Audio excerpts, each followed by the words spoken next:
The world outside my cockpit was a blur of grey and brown. December in Ukraine. The MiG-29, my steel eagle, thundered just feet above the frozen earth.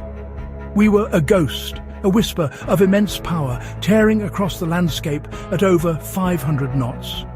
My hands, steady on the stick, felt every vibration, every surge of the twin Klimov engines. This wasn't a training run. This was the real deal. Ahead lay the Cersen frontier, a line drawn in blood and courage. My mission was simple, but survival was not guaranteed. The target, a Russian drone hub, a nerve center for unmanned killers, protected like a fortress. Failure was not an option. My heart pounded a steady rhythm against my ribs, a drumbeat of focus and fear. You learn to live with fear. You make it your ally. It sharpens your senses, keeps you honest. I scanned the horizon, my eyes darting from the heads-up display to the desolate terrain rushing past. Every tree, every ditch could hide a threat. At this altitude, between 45 and 60 feet, the ground itself is your shield. It blinds their powerful radar systems, but it also leaves no room for error. One mistake, one moment of lost concentration, and your mission ends in a fireball. This is the ultimate test of man and machine. The cold air hissed through the cockpit vents, a stark contrast to the heat building in my veins. The objective was worth tens of millions, a critical node in the enemy's war machine. Taking it out would save countless lives and shift the balance of power in this sector. But the cost was immense. The risk was my life, my aircraft, my future. You weigh these things before you climb into the cockpit. Once the canopy closes and the engines roar to life, there is only the mission. You push doubt aside. You focus on the task at hand. You become the tip of the spear. I pushed the throttles forward. The engines responded with a guttural roar, pressing me back into my seat. We were committed now, a silver arrow shot into the heart of enemy territory. The invisible line of the front was crossed. Every second from this point on was a battle for survival. The air grew thick with unseen danger.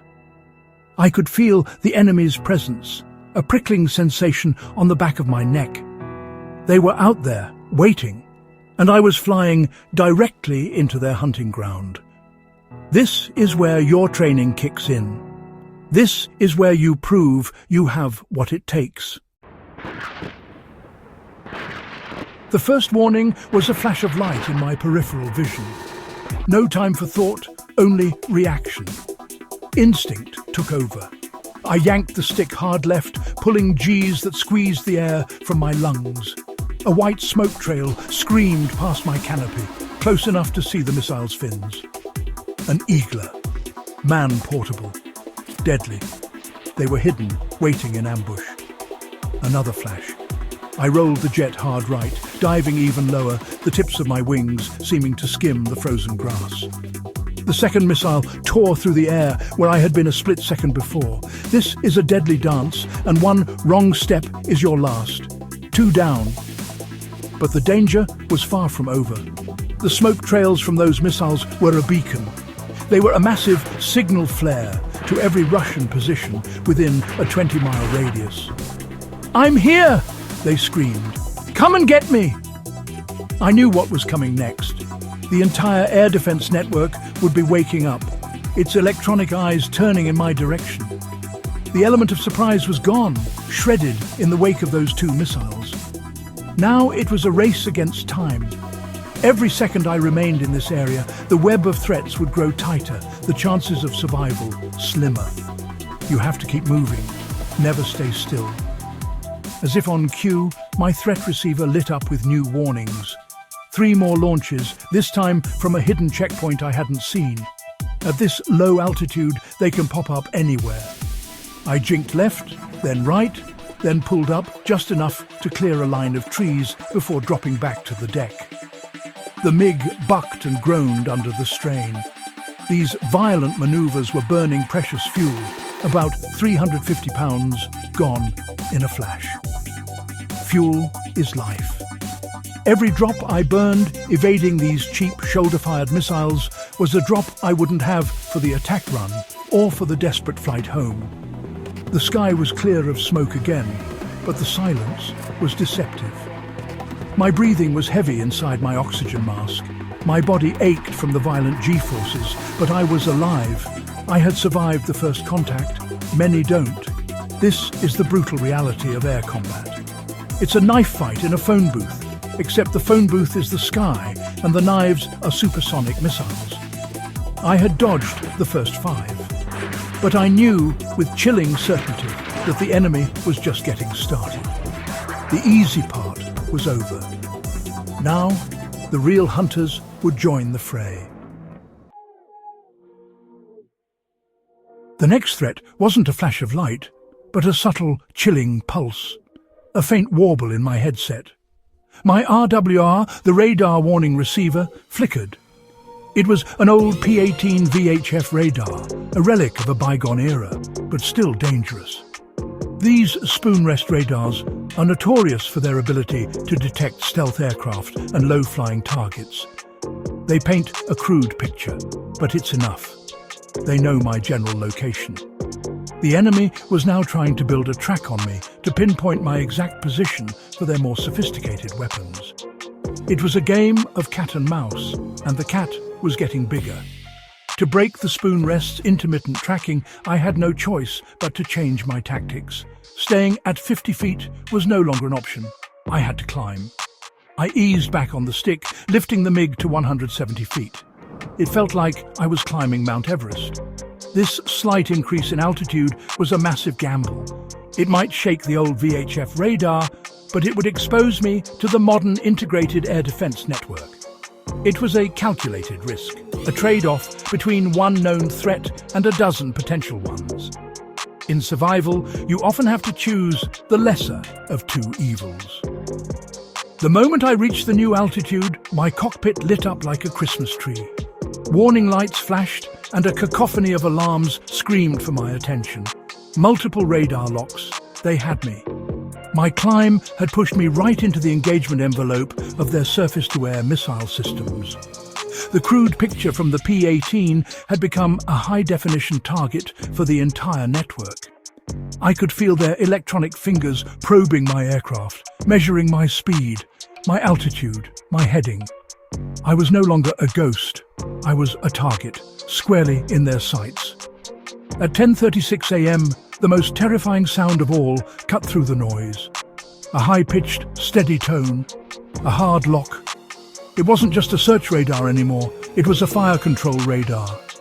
A Tor M2 battery, one of the most lethal short-range systems in the world, had me painted. They were ready to fire. The web had been sprung. I was caught. There was no more running, no more hiding on the deck. The only way out was forward, through the teeth of the enemy.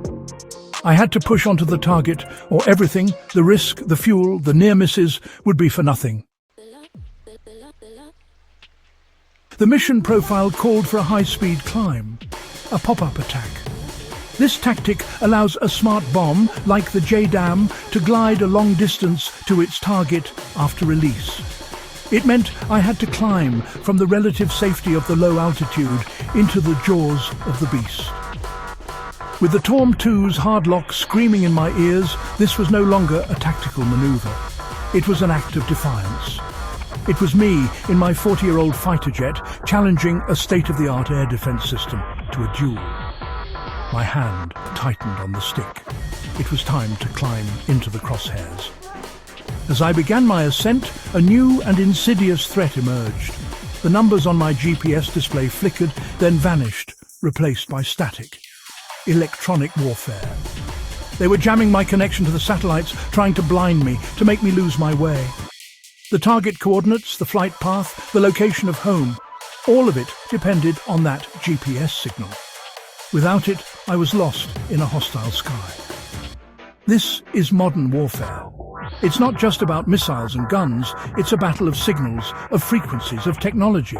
And they were throwing everything they had at me. The climb was agonizing. Every foot of altitude gained felt like a mile. The MiG screamed upwards, its engines on full afterburner, gulping fuel at an alarming rate. I watched the altimeter spin 5,000 feet, 10,000 feet. The ground fell away, and with it, my cover. I was completely exposed now, a solitary metal bird against a vast blue canvas, a perfect target for the enemy below.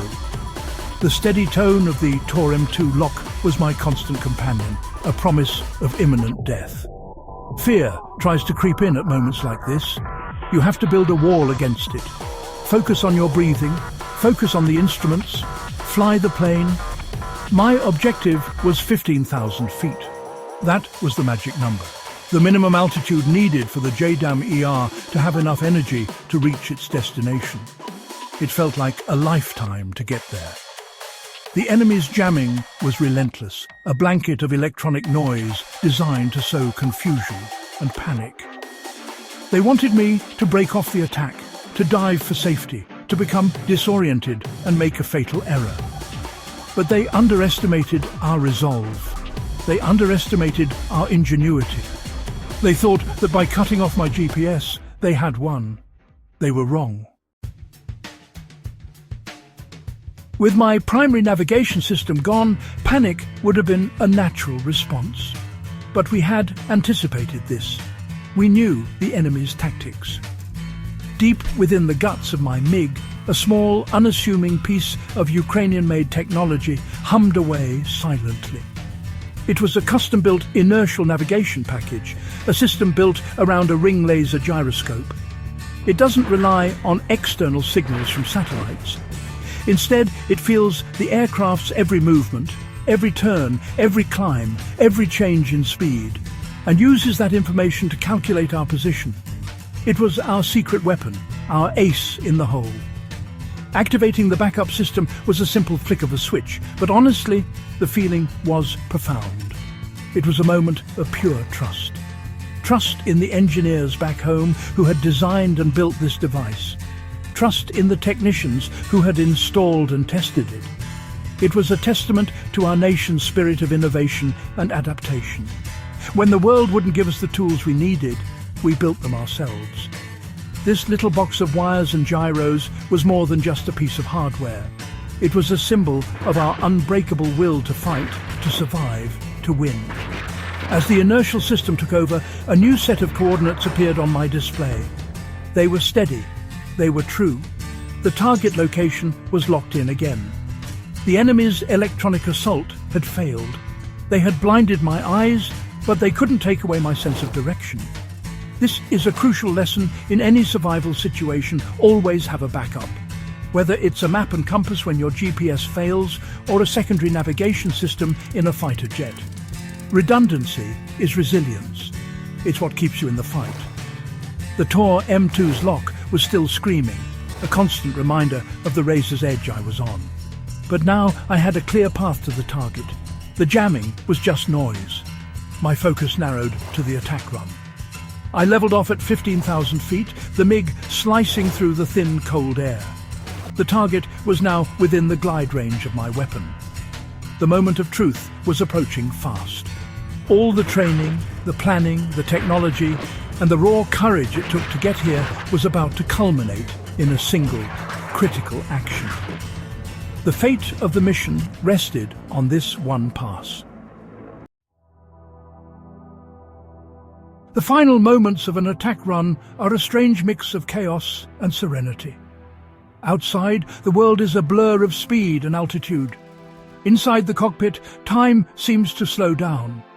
My entire universe shrank to the heads-up display. A small countdown timer appeared, the release window. It showed I had just seconds to get the bomb away. The Tor M2's wail intensified, a frantic shriek. They were about to fire. They knew I was about to strike. It was a race. My finger rested on the pickle button, the trigger that would send 500 pounds of guided fury on its way. I held the aircraft steady, my inputs on the stick as smooth as glass. Any sudden movement could throw off the bomb's trajectory. The target symbol on my display lined up perfectly with the crosshairs. The countdown clock ticked down. 10 seconds, 9, 8. My thumb hovered over the release. The hard lock tone was now a solid, deafening scream in my ears. I knew a missile was likely already in the air, streaking towards me at 3 times the speed of sound. This is the ultimate test of nerve. You have to hold your course. You have to trust the plan. 7 seconds, 6, 5. The JDAM AR was armed and ready. This modified 500-pound bomb was our sledgehammer. Its guidance system was already talking to my jet's inertial navigation unit, receiving the final targeting data it needed to fly true even through the enemy's jamming. 4 seconds. The release window was about to close. It was now or never. With a firm press of my thumb, I released the weapon. A solid thump resonated through the airframe as the bomb detached from its pylon. "Weapon away," I muttered, my voice tight. The moment the bomb was clear, I threw the MiG into a brutal high-G brake turn, pulling with all my might to put distance between me and the incoming threat. The job of the bomb was just beginning. My job of surviving had entered its most critical phase. I had just 4 seconds of margin. 4 seconds between mission success and becoming another statistic. As the jet rolled onto its side, I caught a glimpse of the bomb, a tiny dark shape arcing gracefully towards the earth, carrying with it the hopes of a nation. It was on its own now, and so was I. 2 seconds after I released the bomb, the sky behind me ripped apart. A massive explosion. The Tor M2 missile had detonated, its proximity fuse triggering the warhead just 320 meters from my jet. The shockwave hit us like a giant's fist, throwing the MiG violently. It was a brutal, bone-jarring impact. Alarms blared, a symphony of disaster. A massive bang echoed from the left side of the aircraft, followed by a sickening shudder that ran through the entire frame. I knew instantly what had happened. I'd been hit. Red and amber warning lights flashed across my console. The port engine temperature was spiking and the RPM was dropping to 0. A fragment from the blast had torn through the engine casing. I immediately reached down and pulled the fire suppression handle, shutting it down completely. I was now flying a single-engine fighter jet, deep in enemy territory. Then another critical warning: HYD fail. The hydraulic pressure gauge was plummeting, 30%, 25%. The controls became incredibly heavy, like trying to steer a bus with no power steering. My beautiful responsive Eagle was now a broken bird. Every movement of the stick required immense physical effort. I was literally wrestling with the aircraft, fighting to keep it in the air. The mission wasn't over. Survival is the mission now. As I wrestled the damaged jet towards home, I glanced back at the target area. On the horizon, a massive plume of smoke and dust was rising. The JDAM had hit its mark. The primary support column of the drone hub was gone. The entire 8,000-ton facility was collapsing in on itself, a cascade of concrete and steel. Then came the secondary explosions, as stored drone components cooked off in the inferno. A grim satisfaction settled over me, but there was no time for celebration. The fight was far from over. I was bleeding hydraulic fluid and flying on one engine. I was losing altitude, a wounded animal trying to escape the pack. The enemy below knew I was hit. They knew I was vulnerable. They would be throwing everything they had at me to finish the job. The egress, the flight home, was going to be its own special kind of hell. This is where your will to live is tested. You have to dig deep, find that inner strength, and refuse to give up. The flight home was a desperate gauntlet. With my damaged hydraulics, I couldn't maneuver aggressively. I was a slow, predictable target. As I flew over the occupied town of Holopristan, the sky erupted with tracers, Zu-23 anti-aircraft guns. Their twin barrels spat a curtain of 23mm shells into the air, a wall of exploding steel reaching up for me. I could hear the pings and thuds as rounds struck my aircraft's fuselage. More warning lights flickered. The tailboom and stabilizer were taking hits. I gritted my teeth and flew straight through it, praying that nothing critical would be severed. My fuel gauge was now flashing red, critically low. The single-engine flight, combined with the damage, meant I was burning what little I had left at a terrifying rate. Every minute in the air was a minute closer to flaming out, to the engine quitting and the jet becoming a very expensive glider. The needle was on empty. I was running on fumes. This is the ultimate race against the clock. Your life is measured in pounds of fuel remaining. I had to make it back across the line before the engine fell silent for good. The familiar tone of a missile lock returned to my headset. They weren't giving up. Another missile was in the air. I had no hydraulic power for a high G turn. I had no flares left. I had nothing. All I could do was push the stick forward, diving for the deck, using the last of my energy and altitude to try and outrun it. The ground rushed up to meet me. I pulled back with all my strength, my muscles screaming in protest against the heavy controls. The missile screamed past, missing by what felt like inches. It was pure luck. Sometimes survival comes down to that. Then a new voice in my headset. Not an alarm, but a calm, friendly voice. My own side. Falcon 1, we have you on scope. Your feet wet. Welcome home. I had crossed the line. I was back in Ukrainian airspace. The relief was so powerful it almost buckled me. I wasn't safe yet. I still had to land this crippled beast, but I was home. I had made it. I guided the battered MiG towards the nearest friendly airfield, my hands shaking, my body drenched in sweat. I had flown into the fire, faced the dragon, and somehow I had come out the other side. The landing was one of the hardest I've ever done. With failing hydraulics and only one engine, the MiG fought me all the way down. But as the wheels touched the concrete and the drag chute deployed, a wave of exhaustion and triumph washed over me. I had brought her home.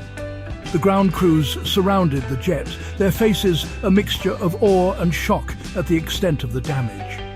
The plane was a wreck, riddled with holes and leaking fluids, but she had held together. She had done her job. She had brought me back. The impact of the mission was felt almost immediately. With their primary drone guidance and control hub reduced to a 6-second pile of rubble, the enemy's unmanned operations in the entire sector were crippled. The constant threat from their reconnaissance and attack drones vanished overnight. The balance of the battle had shifted. Our forces on the ground could now maneuver with more freedom, with less fear of an eye in the sky watching their every move. One mission, one pilot, one bomb had made a tangible difference. It had saved lives. This mission was more than just a tactical victory. It was a powerful message. It showed that even when outmatched and outgunned, courage, skill and innovation can level the playing field. It proved that our homegrown technology could overcome the enemy's most advanced systems. It was a testament to the spirit of every Ukrainian fighting for our freedom. The pilot in the cockpit, the engineer in the workshop, the soldier in the trench. We adapt, we overcome. We never, ever give up. That is our greatest strength. As the sun rose on a new day, the story of the Cersen strike became a symbol of hope.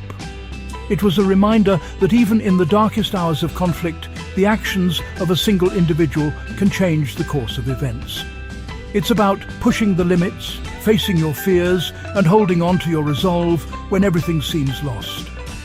In the end, it's not the size of the dog in the fight, but the size of the fight in the dog. And the fight for freedom burns brighter than any fire the enemy can ignite. We will endure. We will prevail.